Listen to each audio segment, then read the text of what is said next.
जय श्री कृष्णा, राधे राधे। आप सभी कैसे हैं? आशा करती हूँ आप सभी अच्छे होंगे, तंदुरुस्त होंगे, स्वस्थ होंगे।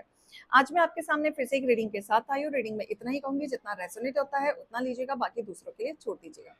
किसी को पर्सनली कंसल्टेशन लेना है उसके लिए आप डिस्क्रिप्शन से नंबर लेके सिर्फ और सिर्फ व्हाट्सएप करें। कॉल्स को अवॉइड करें।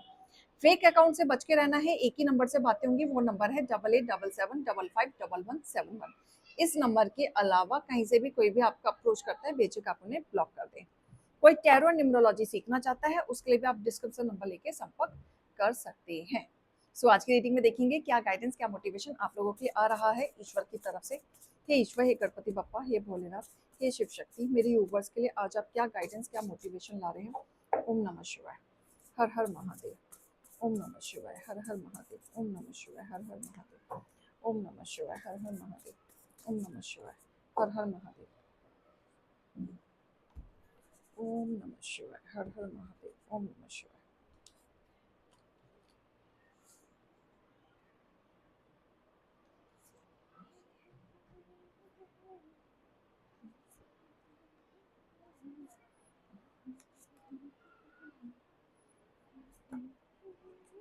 ओके, फाइन, ठीक है। नाउ डेज आपका ऑरा काफी स्ट्रांग हो रहा है, ठीक है। जो आपके हेटर्स आपके ऑरा को बिगाड़ना चाहते थे, किस तरीके से? स्पेल वर्क करके। वो स्पेल वर्क करके आपके ऑरा को, आपकी ब्यूटी को, आपके स्किन को बिगाड़ना चाहते थे, क्योंकि कहीं ना कहीं वो पर्सन आपसे जेलस था, आपकी पर्सनालिटी से, आपकी ब्यूटी से, आपके इनहान से। उन्हें लगता था कि वो आपके सामने फीके पड़ जाते हैं, क्योंकि आपका ऑरा, पर्सनालिटी ऐसा है, सेंटर ऑफ अट्रैक्शन, जो लोग आपको बहुत ही जल्दी पसंद कर लेते हैं, जिसके वजह से उन्हें वो सारी चीजें खलने लगती हैं। इसी वजह से आपके जो शत्रु हैं, नई नई प्लानिंग, नई नई खिलाफ आपके खिलाफ करते रहते हैं, राइट। लेकिन आपका जो आत्मविश्वास है वो पूरा भरा हुआ है, ईश्वर से जुड़ा हुआ है। आपकी जो आत्मा है ना, एकदम प्योर सोल है। जो कनेक्शन है जो आपका ईश्वर के साथ, भरपूर इतना प्योर है कि आपको अच्छे से पता है कि आपका कोई कुछ नहीं बिगाड़ सकता।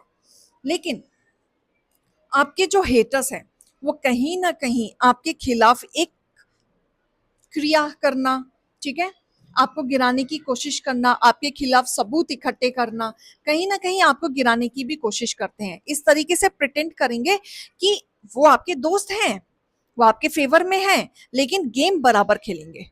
क्यों? क्योंकि वो छोटी छोटी चीजें आपके नुक्स निकालते रहेंगे, सबूत इकट्ठे करते रहेंगे। उनको ऐसा लगेगा कि कोई इतना परफेक्ट कैसे हो सकता है, इस धरती पे तो कोई इतना परफेक्ट होता नहीं है। तो उनको लगता है, ये चीज खलती है कि कोई तो कमी होगी, कोई तो वीक पॉइंट होगा जो हम इनको निकाल के इनका गेम बजा सकते हैं, राइट। लेकिन आप ईश्वर से जुड़े हैं, आप बिल्कुल जाप करते हैं, बिल्कुल आपको एक चीज पता है कि भगवान का नाम लेते रहो, कोई जादू टोना टोटका कोई काम नहीं आएगा। तो आप प्योरिटी से क्या कर रहे हैं? आपको ज्यादा कुछ आता तो है नहीं, आपको ये भी नहीं पता कि हम कहाँ कहाँ कौन कौन से बाबा पे झाड़ा लगवाते रहेंगे, कहाँ पे क्या क्या रेमेडी करेंगे। तो आपका सीधा साधा फंडा है, ईश्वर का नाम लो, अच्छे कर्म करो, कोई जादू टोना टोटका काम नहीं करेगा। और ये एक्चुअल में वर्क करेगा आपके लिए, जो आप सोच रहे हैं, बिल्कुल। क्योंकि आपके अंदर काली माँ का वास है, क्योंकि यहाँ पे आप माँ का आराध्य करते हुए नजर आ रहे हैं, जाप करते हुए नजर आ रहे हैं, पूजा पाठ करते हुए नजर आ रहे हैं, ठीक है। और आप इसी विश्वास के साथ अपने सपने की तरफ बढ़ रहे हो, और उनको डर लग रहा है, आपके हेटर्स को डर लग रहा है, क्योंकि आप डरा रहे हो और कुछ कह नहीं रहे हो। डरा कैसे रहे हो? आपका ऑरा इतना स्ट्रांग है कि लोग खड़े नहीं हो पाते आपके ऑरा के सामने, ठीक है। और कहीं ना कहीं अगर आपके जीवन में कोई कलेश चल भी रहा है तो किसी महिला की वजह से चल रहा है। ये महिला बहुत शातिर है, इस महिला को सारी अपडेट होनी चाहिए कि आपके जीवन में चल क्या रहा है। ये महिला आपके घर में ना थर्ड पार्टी बन के घूम रही है, सांप की कुंडली की तरह बन के बैठी हुई है, इसे हर चीज जानना है। इसी महिला को ज्यादातर आपके ऑरा से भी परेशानी है। उन्हें लगता है कि काश ये मैं होती, मैं होता, राइट। तो आप का जो है ना आत्मविश्वास, ये महिला तोड़ना चाहते हैं, क्योंकि इसे कहीं ना कहीं आपसे परेशानी है, जेलस है, एंजाइटी होती है, अपने आप को कंपेयर करती है, जो ये आपके सामने स्टैंड नहीं कर पाती है, बिल्कुल नहीं कर पाती है, राइट। इस महिला को लगता है कि आपने इसकी जगह ले ली, थर्ड पार्टी बन के ये बैठी है, बट ये आपको थर्ड पार्टी कहती है। तो इसके लाइफ में ना बहुत ज्यादा उतार चढ़ाव है आपको लेके। मैं पहले कार्ड्स निकाल लूं। लव लाइफ में तो ये बीच में कुंडली बन के बैठी है, बिल्कुल बैठी है। देखो, बहुत छल झूठ कपट से ये आपके जीवन में घुसी थी, या इसको घुसाया गया था एक इंट्रोडक्शन देके, ऑफिस का काम का इंट्रोडक्शन देके, जो कहीं ना कहीं इनका अफेयर चल रहा था। जो चीजें ये आपसे बहुत ज्यादा जेलस फैक्टर करती हैं, ये आपकी जगह लेना चाहती हैं, आपके रिश्तों को तोड़ना चाहती हैं। कोई ना कोई प्लानिंग रहती है, और ये बातें भी इस तरीके से करेंगी, कहीं ना कहीं आपको शक भी होता होगा, जैसे कहते हैं हक जताना, अपनी बातों को रखना। लेकिन आप समझदार हैं, आपको पता है कि चीज़ों को कैसे हैंडल करना है। चीज़ें आपके फ़ेवर में ही रहेंगी, क्योंकि आपको अच्छे से पता है कि ये पर्सन आपको छोड़ के नहीं जाएगा, चाहे कुछ भी हो जाए। कितना भी टूट जाए, कितना भी छल कपट ये औरत कर ले, कितना भी अपना बनाने की कोशिश कर ले, कितना भी जादू टोना कर ले, लेकिन आप इनकी ज़िंदगी से नहीं जाओगे, ये आपको अच्छे से पता है। ये महिला ने आपके ग्रह लाइफ में ना ग्रहण लगा रखा है, घर में ग्रहण लगा रखा है, आपके पार्टनर पे ग्रहण लगा रखा है, और ये अपनी चीज़ों पे इतना गिर चुकी है कि आपकी वैल्यू को हमेशा गिराने की कोशिश करती है। और ये पर्सन कहीं न कहीं धोखा भी दे रहे हैं आपको, जिसकी वजह से आपका दिल टूटा हुआ है। आपको लगता है कि इतना कुछ देने के बाद भी मुझे वो प्यार क्यों नहीं मिल रहा? मेरे प्यार में कहाँ कमी थी? मैंने ऐसा क्या किया जो किसी और के पास जाना पड़ा, जो मैंने पूरा नहीं किया, राइट? तो आप कहीं न कहीं उदास हैं इस चीज़ को लेके, लेकिन आपको विश्वास भी है। आपको ऐसा लग रहा है कि जो होगा ईश्वर करेगा, और जो हो रहा होगा वो भी ईश्वर करेगा। मैं सरेंडर करती हूँ या करता हूँ। आप अपने जीवन में प्योरिटी के साथ चल रहे हैं, एकदम स्टेबिलिटी के साथ चल रहे हैं। आप बिल्कुल भी हड़बड़ा नहीं रहे हैं। क्यों? क्योंकि आप ईश्वर से जुड़े हुए हैं। पैनिक आता है, डिप्रेशन होता है, एंग्जायटी होती है, परेशान होते हैं आप, बट कंट्रोल कर रहे हैं। सही वक्त आने का आप कंट्रोल कर रहे हैं, राइट? तो धोखाधड़ी है, और यही पर्सन आपके बारे में चुगली करता है, बुराइयां करता है, आपके अंदर कमियां निकाल के आपके ही पार्टनर को भड़काने की कोशिश करता है, ताकि आप दोनों के बीच में लड़ाई होती रहे, ताकि आप दोनों के बीच में कोई ना कोई मनमुटाव होते रहे, और आप दोनों एक दूसरे के करीब ना आ सको, या आपका कभी पैचअप ना हो सके। तो ये पर्सन का इंटरफेरेंस बहुत ज्यादा मुझे दिख रहा है, जहां पे आपको परेशान कर रखा है। और ये कहीं ना कहीं आपको शुरुआत में नहीं पता थी, लेकिन अब आपको धीरे धीरे पता चल रही है कि ये सारा खेल जो हो रहा है, ये आपके पार्टनर नहीं, ये थर्ड पार्टी कर रही है, जो महिला है। और जो आपकी दोस्त बनी फिर रही थी, यही आपके पीठ पीछे चाकू घोंप रही है। गेम खेला जा रहा है इधर, आपको छल कपट झूठ में रखा जा रहा है। इस रिश्ते में ही झूठ है, प्योरिटी इस रिश्ते में ही नहीं है। बट जो इल्यूजन था, जो आपको कंफ्यूजन में रख रखा था, आपके ही आंखों के सामने हर चीज झूठ झेली जा रही थी, अब वो क्लैरिटी में आ रही है। अब आप अपने लिए वर्क करेंगे, अब आप इनकी परवाह नहीं करेंगे। बिल्कुल, आपके सामने ऐसे ऐसे ऑफर्स आएंगे जहां पे आप अपने लिए स्टैंड लेंगे। कोई ना कोई आपके लिए एक सपोर्टिव पर्सन आते हुए दिख रहा है, या ये पर्सन आपके सामने माफी के साथ आते हुए नजर आ रहे हैं, क्योंकि इनको या फिर क्लैरिटी पता चल जाएगी, इस औरत की सच्चाई पता चल जाएगी, या फिर आपके जीवन में कोई नया पर्सन आ रहा है। कोई ना कोई ऑफर, प्यार भरा, जो आप अब तक एक बंद कमरे में आपने अपने आप को बंद कर रखा था। हो सकता है आप अपने लिए स्टैंड लें, हो सकता है कि आप सोचें कि अब मुझे बाहर निकल के अपने लिए काम करना चाहिए, नहीं तो मैं यहाँ पे पागल हो जाऊंगी। तो बहुत सारे हिडन टैलेंटेड हैं आपके, जो आपने छुपा रखा था, लेकिन अब आप आगे बढ़ेंगे।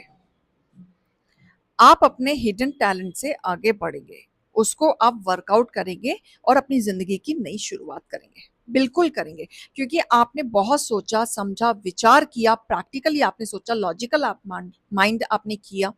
अब आप कहीं ना कहीं अपने लिए ना इतने स्ट्रांग वर्जन के साथ निकल रहे हैं कि अब आप किसी थर्ड पार्टी के बातों में नहीं आने वाले। अब आपको कोई फर्क नहीं पड़ने वाला, क्योंकि अब आपको सब कुछ पता चल चुका है। अब आप अपने लिए स्टैंड ले चुके हैं। आपको ऐसा लगता है कि भाड़ में जाओ, अब कोई नहीं चाहिए मुझे, मैं अकेले ठीक हूँ, अकेले ही सर्वाइव करूंगी, अकेले ही सर्वाइव रहना है, थाती देख लीजिएगा। तो आप अपने माइंड को काफी ज्यादा ना स्ट्रांग कर रहे हैं, काफी ज्यादा स्ट्रांग कर रहे हैं। अब आपको फर्क नहीं पड़ रहा। शुरुआत में आपको फर्क पड़ता था, क्योंकि आप प्यार दे रहे थे ना, तो आप बदले में आप प्यार चाह रहे थे, लेकिन आपको नहीं पता था कि इस झूठे प्यार के पीछे बहुत बड़े राज हैं, जो आपको अब क्लैरिटी में आई है। अब आपको लगता है कि नहीं, मुझे बटा हुआ प्यार नहीं चाहिए एटलीस्ट, राइट? तो आप कुर्बान हैं, जाओ जियो अपनी जिंदगी और मुझे मेरी जीने दो, राइट? तो ऐसी जिंदगी में आप आगे बढ़ रहे हैं। तो मैं गाइडेंस निकालना चाहूंगी आपके लिए।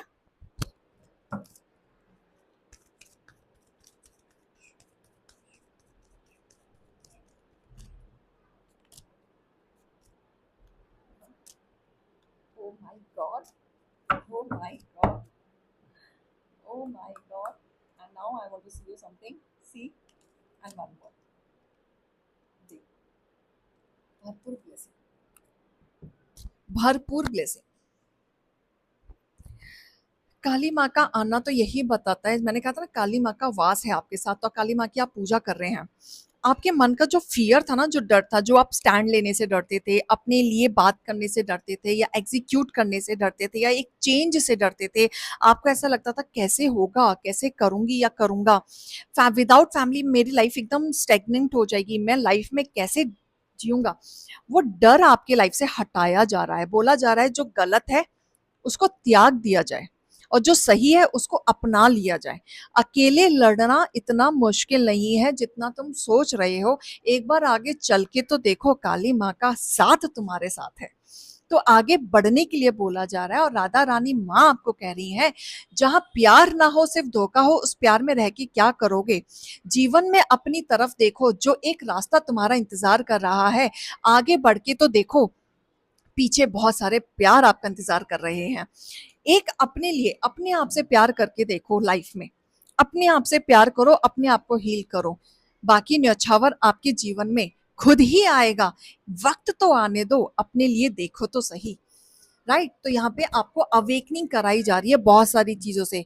ये चीजें ना पहले भी दिखाई जा सकती थी, लेकिन अब आपके जीवन में आई है तो कहीं ना कहीं आपको काफी स्ट्रांग बना दिया है ईश्वर ने। माँ ने और राधा माँ ने और कृष्ण राधा साथ में आए हैं। कृष्ण राधा साथ में आए तो बोला जा रहा है इनके प्यार से ही सीखो। ये प्यार करते थे फिर भी साथ नहीं हो पाए, बट इनका सोल एक था, तो ये दिल से साथ थे। अगर आपका प्यार सच्चा है तो साथ रहना जरूरी नहीं है, घबराना जरूरी नहीं है कि कैसे होगा क्या होगा। तो ये एक बहुत बड़ा एग्जाम्पल है आपके जीवन में, जहां पे आप स्ट्रांगली खड़े हो सकते हो और अपनी लाइफ में आगे बढ़ सकते हो। राइट, तो आपको बोला जा रहा है कि हीलिंग करो, अपने कंडीशंस पे मत खड़े रहो, आगे देखो आपके लिए क्या सही है क्या गलत है। आपको अवेकनिंग बहुत सारी की है, अपने एक्सपीरियंस से सीखो। लाइफ के बहुत उतार चढ़ाव आपने देख लिए, अब वक्त है अपने लिए खड़े होने का। राइट, तो ये रीडिंग और गाइडेंस को लीजिएगा, अभी मैं चलती हूँ। राधे राधे।